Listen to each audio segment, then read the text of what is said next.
আসসালামু আলাইকুম। সাদরমা বলছি, সবাই কেমন আছেন? ভালো আছেন? আমরা ভালো আছি। আমি আজকে রুই মাছ রান্না করলাম ঝিঙে দিয়ে, আলু দিয়ে আর কাঁচা ঝাল দিয়ে, আর কাঁঠালের এঁচড় রান্না করলাম।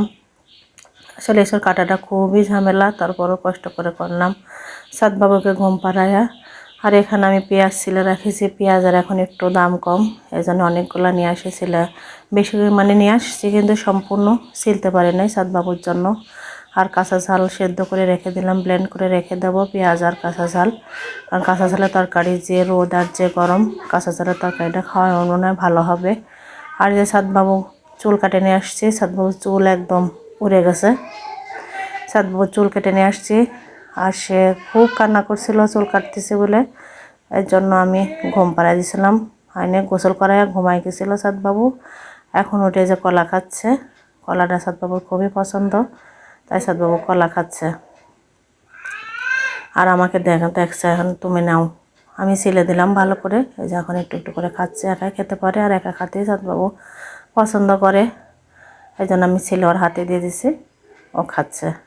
আর চুল নাই বলে কান্না করছিল, মানে মাথায় হাত দিয়ে ডলছে আর কান্না করছে, আমার চুল কোথায় গেছে। আসলে বুঝতে পারে, ছোট হলেও বুঝতে পারে নিজের কিছু।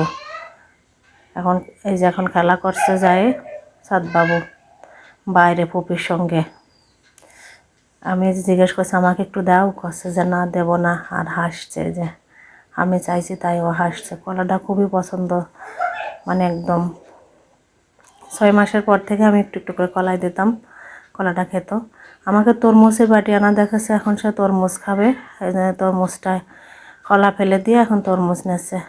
তরমুজটা বেশ পছন্দ হয়েছে, ওদিন দিয়েছিলাম, মানে ঠান্ডা, আমিও খাবো ঠান্ডা ঠান্ডা ফল, সাদবাবুকে দিব। এই যে সাদবাবু বেশ খুশি তরমুজ দেখে, এখন তরমুজ খাবে। আর সাদবাবু ঝামেলা করবো না, সাদবাবু অনেক কান্নাকাটি করছে, এমনি চুল কাটিয়ে নিয়ে আসছে। আর এখন চারিদিকে জ্বর হচ্ছে, বেশি ঠান্ডা কিছু খেতেও দিতে চাচ্ছি না, ভয়ে আছি। ঠিক অবশ্য টিকাটা দিয়ে নিয়ে আসছি। আজকের ভিডিওটি পর্যন্ত, আল্লাহ হাফেজ।